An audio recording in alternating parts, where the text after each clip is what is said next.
So up to this point, we have our quiz user interface completed, the HTML and the CSS, and we also implemented some click events for when we answer a question. We can scroll through, and then the next question in the line will pop up once we submit. But we're not actually submitting, we're not actually doing anything when we submit these questions. So what we want to do is create a function called process, or it could be called whatever you want, that will take the question and compare it to the correct answer that we have in the session storage variable. Alright, so if we look at quiz.js, we run the init function, which sets all the correct answers, and we can see that if we go to Chrome Tools and then to Resources and Session Storage, you can see that we have the key for each answer along with the actual answer. Alright, so let's do that. So down here, I'm going to escape the document ready function. So right about here, and I'm just going to create a new function. Process the answers, and I'm just going to call this process.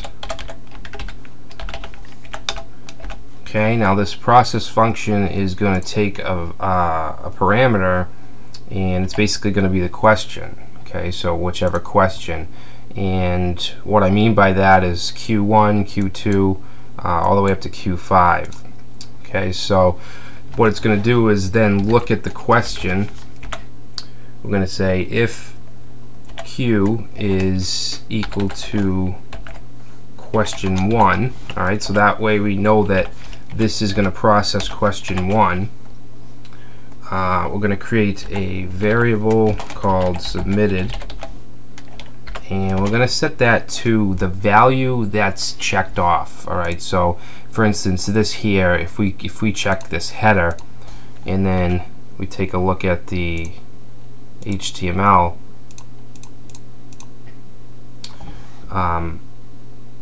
you can see that it has a value of B, so that's what's going to be submitted as B, and we want that to be in this variable. So to do that, we can use jQuery, and we're going to say input. Alright, so input, and then we're going to use some brackets and say name equals Q1, and you can see that all of the inputs in the first question, they all have the same name of Q1. Okay, so what we want to do is get the whichever one's checked. That's what we want to look for. So to do that, we can say right here, we can say checked. Alright, and then we want to say dot val, which is a jQuery function that'll get the actual value, which is A, B, C, or D right here. Alright, so it's going to get what we submit, and what we want to do is, after we set this variable of whatever is submitted, we want to compare it to the correct answer for question 1.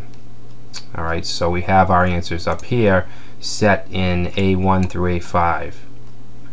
Alright, so right under here, we're going to do a little if statement, and we're going to say if submitted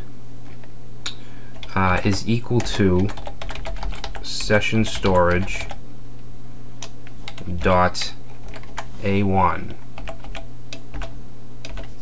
Alright, so we're comparing the submitted value to the value in the session storage variable. Okay, so if they're correct, if they have the correct answer, then we're going to take the score variable and we're just going to increment it. Alright, so it'll be incremented by 1 if it's a right answer. If not, then it won't do anything. It'll just move on to the next one. Alright, so basically what we can do is just grab this whole thing and we can copy it 5 times. And then we just want to change the questions. Now this is very repetitive, and that's kind of a no-no in programming, and I'm aware of that, and at the end, in the next chapter, I'm sorry, in the next section, we're going to simplify both of these. All right, the click handlers up here, as well as the process function. We're going to use a loop so that we can just write this once instead of printing it out so many times like this. Alright, so Q2, if it's Q2, then we want to compare it to the session variable for question 2. And this one will be 3, 4, and 5. 1, 2, 3, 4, 5, and we also want these names changed as well.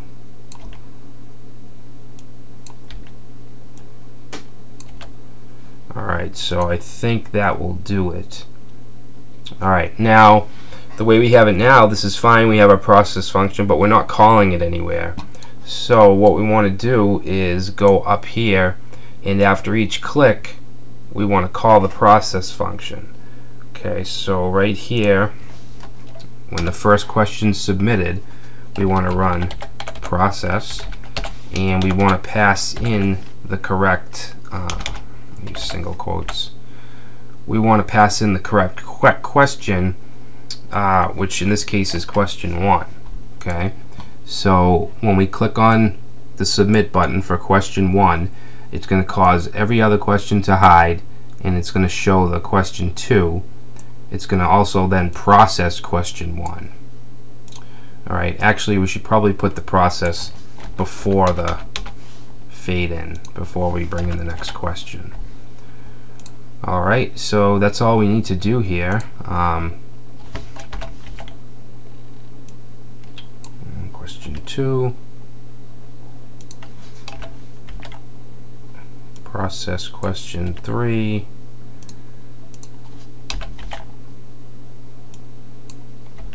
Question 4 and question 5. Okay, so that'll process every question. Now what we want to do is when we pass question 5, that's going to be the end of the quiz. So we want to add a little something in here. Alright, so right after, I'm sorry, in here. So right after we increase the score, well actually right after we compare the question, we process it, we're going to use jQuery and grab the results div, and we're going to add some information to it, some HTML. Okay, so let's say H3. I'm going to say your final score is, and then we want to concatenate the score. So we want to just use our plus signs to concatenate and then go back to text. So score out of 5.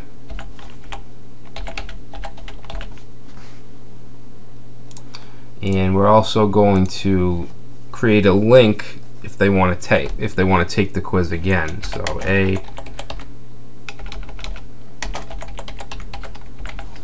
this is just going to go to index.html. Alright, and we'll make this say take quiz again. Okay, close that link. And then under here we're just going to say return false. Alright, and that should be it.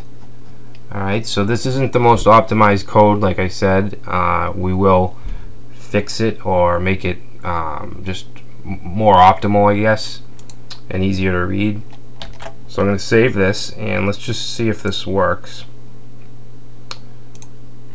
Let's reload. Okay, so header, cookies, article. Let's get one wrong on purpose. Alright, so your final score is 4 out of 5. Now we have a little mistake here. We don't want this A tag to show. Let me just see what we did. Okay, H3, move that A back. So that must have been it. Alright, so let's try this again. Just go through them. Alright, so your final score is 0 out of 5. If you want to take it again, you can. Alright, so our quiz is now functioning. I want to do just a couple more things. Like I said, we're going to optimize our code so it's not so repetitive. And I also want to create where, let's say the user got a 1 out of 5, we could say you need some work, or if they got 5 out of 5, we could say you're an HTML5 master, or something like that. Alright, so we'll implement that in the next section.